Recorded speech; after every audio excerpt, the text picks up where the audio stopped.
The Federal Reserve's economic outlook isn't so much pessimistic as it is uncertain, with expectations running a wide gamut from a plodding recovery to a sharp rebound. If that sounds a lot like the market lately, it's probably not a coincidence. Following its two-day meeting earlier this week, the Fed released its summary of economic projections for GDP, unemployment, inflation and interest rates. The estimates largely reflected the current unprecedented downturn followed by expectations for varying levels of growth ahead. Specifically on GDP, which measures goods and services produced and is the broadest yardstick for economic growth, the median figures in each of the 3 years for which estimates were provided masked wide disparities of views from the policymaking Federal Open Market Committee's 17 members.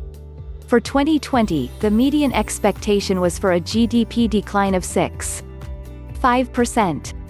But that was merely the midpoint of forecasts that ranged all the way from -10% to -4.2%. The difference gets even more pronounced in 2021, where the median is a 5% gain but the range goes from -1%, in essence, a continuation of the recession that started in February 2020, to a 7% gain, which would be the fastest one-year growth rate since 1984.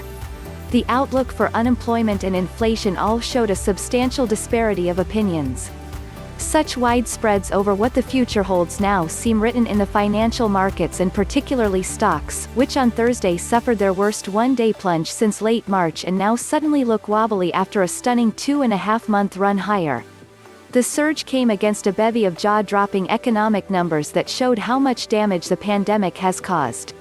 They've been pretty honest and straightforward about the high level of uncertainty that they see around how the economy's progressing, which is nice, Kathy Jones, head of fixed income for Charles Schwab, said of the Fed policymakers. We all know the second quarter is the trough and things will get better and the market is trying to discount that, she added.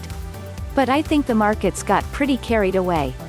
Indeed, Fed Chairman Jerome Powell has been emphasizing that even with all of the rescue funding that the central bank and Congress have been providing, the strength of the recovery is largely dependent on the path of the coronavirus. Powell even noted at the end of this week's meeting that the CEP readings should be viewed cautiously. Because so much was unknown, the Fed declined to provide the quarterly summary at its main March policy meeting but elected to do so this week even with abundant questions about the future.